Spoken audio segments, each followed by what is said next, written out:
You didn't read the thumbnail wrong. I made an impulse response of my house. Now, you might be wondering, Patrick, what the heck are you doing? What are you talking about? Why would you make an impulse response for your house? Aren't impulse responses supposed to be for, guitar cabs or like really nice, open, spacious areas that has a nice reverb tail? All of that is true and correct. You're right. But today I'm going to show you the interesting results that we got when we went ahead and created this video. Let's go ahead and see what happened when I made an impulse response of my house.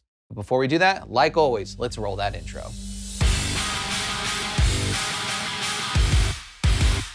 So to start this video off, I think it's actually best to explain why am I even doing this? Well, as an engineer, I am trying to find more interesting and unique sessions to work on. One of those types of sessions is creating impulse responses. But before I can go out and start recording impulse responses of other locations, I need a starting point. And for me, I thought to myself, what about my own house? I mean, come to think about it, it's kind of perfect. It's got an open floor plan, so none of the rooms are really separated by any walls. In fact, my living room, my kitchen and dining room area, and the room all the way in the back don't have any walls that is completely separating them. So therefore, it has a nice reverb sound. So what I'm thinking about actually doing is going ahead and putting microphones in different positions of the house and collecting those responses to see what kind of sounds we can get. But before we do this, let's go ahead and talk about some of the gear and software that we're going to need in order to achieve this. So the first item we're actually going to need to collect our impulse response is actually going to be some sort of sound source that we can play in the room. Generally speaking, what most people like to use is going to be some sort of signal sweep. Now don't worry if you don't know what a signal sweep is, I'm here to explain it to you. A signal sweep is simply an audio file that plays a tone starting from 20 Hertz all the way to 20,000 Hertz. Now, the reason why we're using this range is because this is the frequency range of human hearing. But you might be asking yourself, where do I even get this signal sweep? Well, today we're going to be using a convolution reverb plugin called Altiverb. And the creators of Altiverb actually provide you with a signal sweep, the same one that they use to create their own impulses, that then you can go ahead and play back when you create your own. The other benefit of using Altiverb is they actually have deconvolution as a part of their software. So all we're simply going to do is record our impulse responses, import them into Altiverb. It'll go ahead and do the deconvolution, giving us the final result, which is our impulse response. But now that we have our signal sweep, that still leaves us with the question, well, how are we going to play it back? Generally speaking, people like to use things such as large speakers or monitors to go ahead and play their signal into the room that they want to go ahead and capture their impulse responses. But here's the thing, I unfortunately don't have another pair of monitors, but I did come up with what I thought was a clever solution. You see, in my living room, I not only have my TV, I also have my surround sound system. And for my mains, I actually have two large set of speakers. Both of them actually have built-in subwoofers. This is going to be perfect because that way we know when we play it back, it should be able to play the full frequency range. The other benefit of using the surround sound speaker system is that it also has an amplifier, meaning we can go ahead and crank this thing quite loud to make sure that we have a good signal to noise ratio. So now that we have our signal sweep and also a playback system, our speakers, we're also going to need some sort of system to actually record it. So here's a few other items that we're going to make sure we need to include on our list. We're going to need our microphones, XLR cables, mic stands, some sort of computer. In my instance, I am using a laptop preloaded with Pro Tools. And lastly, we're going to need an interface so that way we can go ahead and record our impulse responses into our DAW. For microphones, we actually have something quite special for today. We're going to be using the Slate Digital ML1 and its sister, the ML2.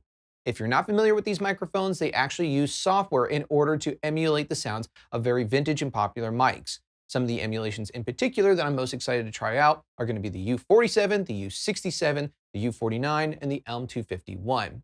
Now, depending on our results, I might actually create impulse responses using all the different type of mic emulations, so that'll be interesting to see. Okay, so now that we've gathered all of our equipment, I want to go ahead and take a brief moment to show you the different rooms in my house that we're going to create an impulse response for. Welcome to what will be the first room we create an impulse response for, my living room. As you can see here, it's a pretty decent sized room. We have the high voltage ceilings, and if I had to guess the dimensions, I would say it's somewhere between 20 to 30 feet. You might even be able to hear in the microphone that there's a decent amount of reverb going on. Now, another important part about this room is this is going to be the same room we play the signal sweep through. I do have my TV and surround sound speakers here, so this is again going to be the location where we go ahead and play the signal sweep, but what's also important about it is that this system gets pretty loud. So we can play it back quite loud and we don't have to worry so much about our signal to noise ratio. It should turn out well. Now, with that being said, let's go ahead and check out the other rooms in this house that we're gonna be creating an impulse response for. Welcome to what is going to be the second and the third room for our impulse responses, and that's going to be my kitchen/dining room area. As you can tell, it's all one big area thanks to the open floor plan, and there's a lot of reverb that is definitely bouncing around here. You might even be able to hear it in the microphone. But I have some ideas of what I want to do with this room. The first idea I have is to take the microphones and put them towards the end of the island and have them high up into the air. This will make it so that way we get kind of a unique sound with it being kind of in the middle of everything. So that's idea number one. Now, idea number two is going to be for the dining room. And what I want to do is, as you can see, the dining room is quite large.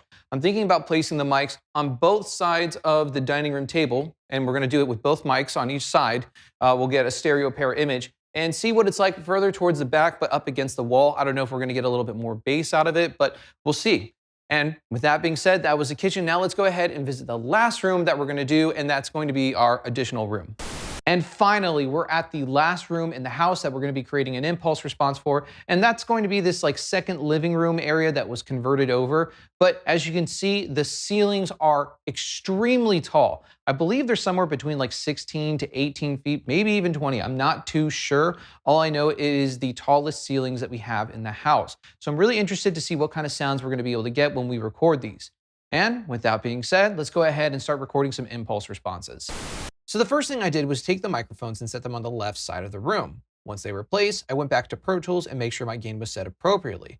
After that, we went ahead and started recording the signal sweeps.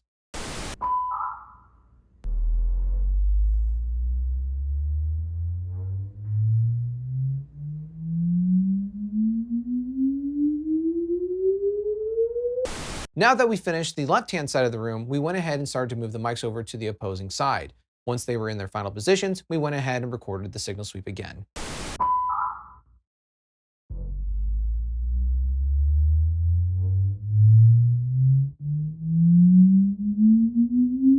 With the living room done, we were finally able to move into the kitchen, making sure that we placed the microphones in the center between the island and the dining room table itself. After the kitchen, I went ahead and started recording the impulse responses at the end of the dining room table. It's at this point where it looks like I'm starting to lose my mind. This is probably because I've had to listen to the signal sweep several times by this point.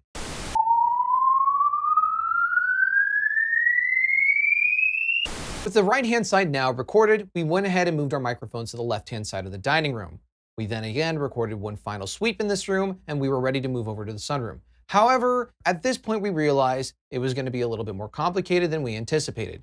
All right, so the good news is I found this ladder. The bad news is I have no other plans aside from that. I don't know how I'm going to use this thing. To be honest, I'm a little concerned because I'm not sure if I'm gonna have to climb up this thing while holding the microphone, and having to do that for more than 30 seconds might seem a little bit complicated.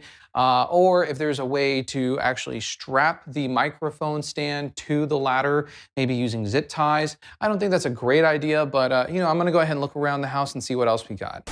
Okay, so actually some good news. I did find out that I have two of these fairly decent sized coffee tables, and I realize that if I actually stack them, they'll be pretty high. They're about, I don't know, maybe 3.5, 4 feet. So I think that plus also the 8 feet height, we can still get some pretty good, tall sounding impulses, I guess is the way to say it. So let's try to do this idea first because it's gonna be way safer than trying to work with the ladder. So let me go ahead and switch this out now.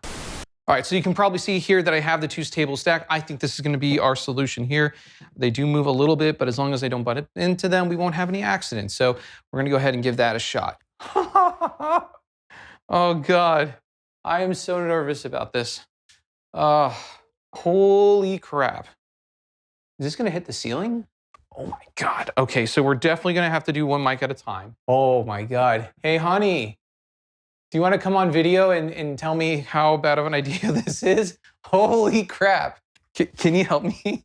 I kinda wanna move it back a little bit. That's the highest this can go? It's the highest it can go without getting the ladder involved. And that might be, just all types of terrible.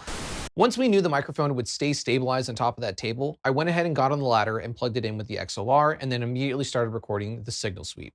All right, so we got the ML2 here, and I did leave the cable attached. I think it was terrifying trying to get up on the ladder in order to set up the ML1. So we left this the way it was. Now I just have to carefully take this guy down without hitting the fan or anything. Oh dear God. Once I had the MLT placed, I went ahead and recorded what was the last and final signal sweep. And I can't tell you guys how happy I was to be finally done with this. With our sweeps finally recorded, we can go ahead and import them inside of Pro Tools and see which ones are the best. Now, to save time for this video, I went ahead and listened to all of them and selected to what I thought were the best ones for each one of the rooms. So let's go inside of Pro Tools and see what we got. So we're inside of Pro Tools, and the first thing I did was create two different folders, one called ML1 and one called ML2. This is obviously representing the different microphones that we recorded the signal sweeps with. Now, the next thing I did was I created 4 different audio tracks. Each audio track is actually representing a different room in the house that we recorded in. So as you can see here in this first one, this is the living room, next is the kitchen, the third is the dining room, and then the last one is that additional room that I'm just simply calling the sunroom. I made sure to do the same thing for the ML2 microphone, so that way it'll help us organize our different audio files that we recorded with each microphone in each room. Once I finished that, I then went ahead and edited the audio tracks to make sure there was no clicks, no pops. I added fades and lastly consolidated them. Once we were done with that, we're actually ready to export all these audio tracks outside of Pro Tools into a folder on Windows. When we do that, we're now ready to go ahead and import them into Altiverb. So let's go ahead and take a look at that. In front of me, I have 2 different plugins loaded up. I have Altiverb 7 and also Superior Drummer 3. Now, the reason why we're using SD3 is we want to be able to apply our reverb onto some sort of audio source. So I've decided to use SD3 and load up the New York Avatar drum kit. Now, to be fair to this test here, what I've also done is gone into the mixer section of Superior Drummer 3 and muted the ambient microphones. That way we're not hearing the reverb from those mics. We're only hearing the reverb that's going to be happening from Altiverb. Now, what I want to go ahead and do is I went ahead and bypass Altiverb because I want to listen to what these drums sound like on their own. Should be a pretty dry sound. So let's go ahead and take a listen to it.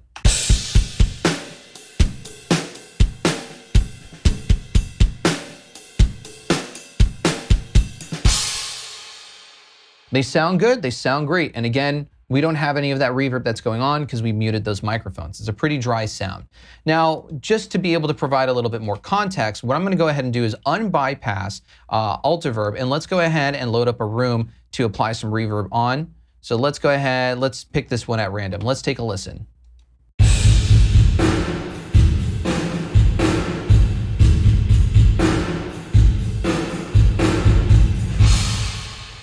And as you can hear, that is a much different sound. And it's a great sounding impulse, but this is one of the ones that's included with Altiverb. What we wanna do is hear what it's gonna sound like with our own impulse responses. So let's go ahead and load in some of the ones that we did and see what that sounds like. Okay, so to actually import our sweeps, all we're going to do is click this button on Altiverb here called IR Import.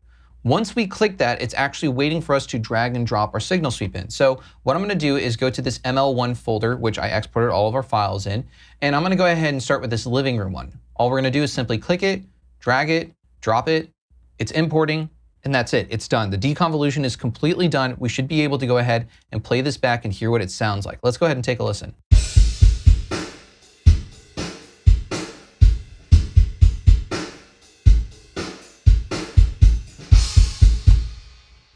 And it sounds pretty good. It's obviously not as loud as the other impulses, but the idea with impulses is not about how loud it is. It's about being able to create this sense of space. Does it sound like it's being recorded in a living room or not?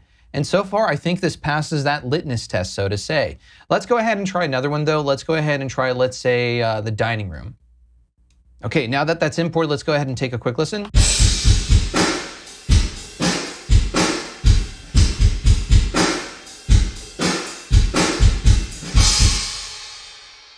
To me, that sounds really cool. And you know what's kind of interesting is, like, if you didn't tell me that this was recorded at a house, I would think this was recorded in a large live room inside of a studio.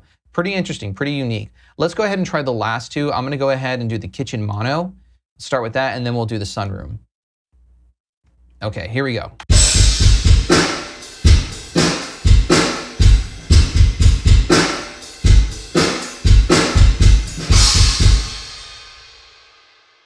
I mean, I think that's gonna sound pretty cool in a mix, especially if you use some compression and really crush this thing. You're gonna get some nice kind of like distorted sounds. And the other thing I'm also noticing about these impulses that we created is we're definitely getting a lot of reflections, a lot of echo and slapback that's happening, being that far away from our speaker system. So let's go ahead and listen to the last one now. This is the sunroom. Now remember, this room was the furthest away from the speaker, so I'm really curious to know how this is gonna end up turning out.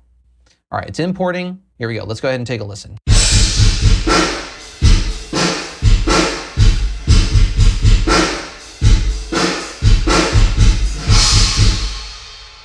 So that one's pretty interesting. That's also another mono one that we did. Like I said, I didn't feel comfortable getting up on the ladder to move the microphones to two different spots in the room, giving us our stereo imaging. However, I think it turned out pretty well. I gotta say this one compared to the last one, I think this one might be my least favorite out of the four. Not that there's anything bad with it, but the one thing I am noticing is there's a little bit more high end or brittleness, I guess is the best way to describe it, kind of like in the higher mid range. I'm sure you can work that out with some EQ, but I guess for a room being that far away, I anticipated it to sound a little bit more grand and bigger. But again, nonetheless, this was a fun experience. I really enjoyed this. So I did say that we were going to be using some sort of microphone emulation on this project, and well, that's what we have here. In front of me, I have the Slate Digital Virtual Mix Rack. And included, I also do have the Classics tube loaded. This is what's giving us the ability to add this emulation feature to our microphones. But to do this, what I simply did was took our original recordings from the ML1 and ML2 and put them inside of a new master folder inside of Pro Tools that I called Virtual Microphones. Inside of that master folder, I created subfolders representing the different microphones we plan to emulate. So for example, we have our U47, our U49, our Elm251, our U67, and our Sony C37A, which is a wonderful microphone if you ever have a chance to hear it live. Now, for the ML2, what we've done is actually different emulation. That uses a different module, and that's going to be the Classic Instruments. So what we've decided to pick from this group of microphones is actually going to be the AKG 451, the Sheps 222, the Royer 121, and then lastly, a Neumann U47, but a FET version of it. So now that we have that set up, the next thing we needed to do was actually print the emulation onto each individual track for each room and then export that outside of Pro Tools. As you can see here on the left-hand side of my screen, I've created individual folders for each one of the microphones. Now this AKG, as you can see here, says ML2 because it's intended only for the ML2 microphone. But let's say if we go to another one, say this Sony C37A, this uses just the ML1. But this gives us the ability now to have different sounding reverbs based on what type of microphone emulation that we decided to use. So let's now go ahead and listen to the same drum sound, but using this different type of microphone emulations on our sweeps. In front of me, I have two different versions of Altiverb. The one on the right is going to be our control version, at least that's what we're calling it. And the reason why is this is using no microphone emulation whatsoever. This is just the sound using the ML1 microphone by itself. The one on the left-hand side, however, is going to be a little bit different. This one is actually using the U47 emulation. So what I want to go ahead and do is play the drums again just to remind ourselves what these sound like with no microphone emulation and then with the U47. So let's take a quick listen.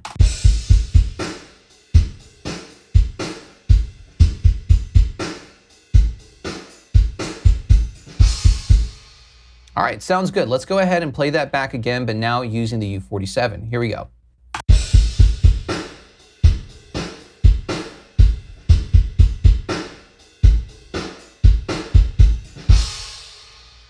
That's pretty cool. I already hear the difference. I mean, the kick has a little bit more low end, the snare has a little bit more snap. It's just a completely different sound. And that's what's so cool about the Slate Digital microphones is that you can go ahead and use these emulations to get a completely different type of behavior and character out of your recordings. But let's say you weren't really vibing with that U47. Let's go ahead and try a different one. Let's try, let's say the Sony C37, and let's go ahead for consistency, do the living room again. I'm gonna drop that in, it's importing. There we go. All right, let's go ahead and play this back and hear what happens.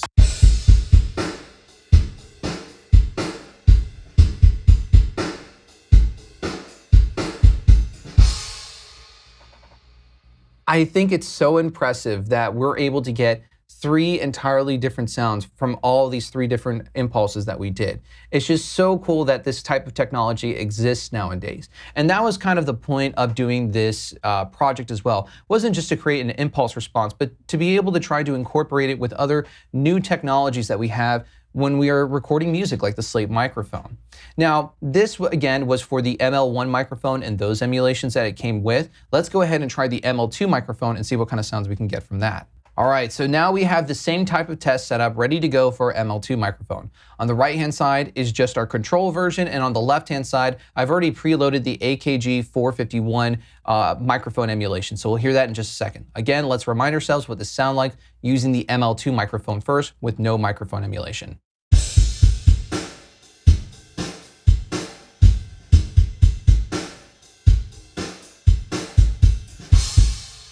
All right, cool. Let's go ahead and now try that 451 emulation. Here we go.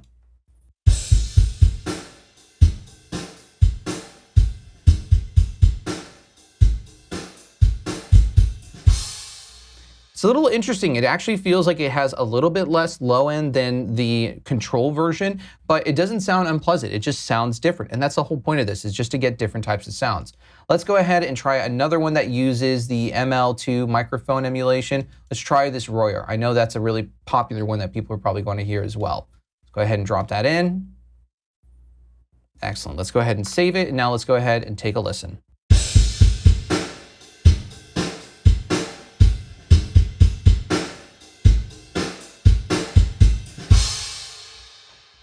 I don't know. I'm pretty impressed overall how this project went. I gotta say, I'm pretty excited. I think I'm ready to go ahead and start trying to create impulse responses of other locations. This, I think, just proved to be very, very successful. And actually, what I've already done, I've taken the liberty to go ahead and load all of these different impulses inside of Altiverb here. So I not only have all the impulses for the different rooms, but for all the different microphones as well. And just to show my appreciation for you guys watching this video, you guys can have these presets for free. I'll have a link down below in the description. All I ask, if you can please do, give a like if you enjoyed this video, and please also consider subscribing. But now, before we close out the video, let's go ahead and talk about the closing thoughts. So what are my final thoughts? Well, one thing I learned is the fact that you don't need a lot of expensive equipment or a really glamorous location to get some really cool and unique sounds. Another thing I did learn is how much patience my wife has for me. Honey, if you're watching this, thank you so much. She's not an audio engineer, so I can only imagine how she felt while we were trying to record these sweeps over and over again, in the comfort of her own home. So again, honey, thank you so much. Now, another thing that I also learned is the endless possibilities for this type of technology.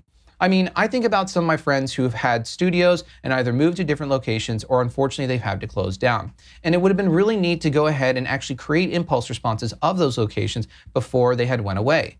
I mean, in a way, if you think about it, it's a way of preserving a little bit of history. You're not going to be able to get that sound again, so why not be able to do this? This is leading me to my next idea, where I want to go ahead and start looking around for either stadiums or local theaters in the area where the owners will actually allow me to go ahead and create these impulses. Again, that paired with the microphone emulations, I think we're going to get some really, really kick-ass sounds. But with that being said, this has been the end of this video. I hope you've enjoyed it. If you like this content, do me a favor, give a like on this video. Also consider subscribing. And in the meantime, maybe watch one of these other videos that you might enjoy. And that's it, guys. Have a great day and happy mixing.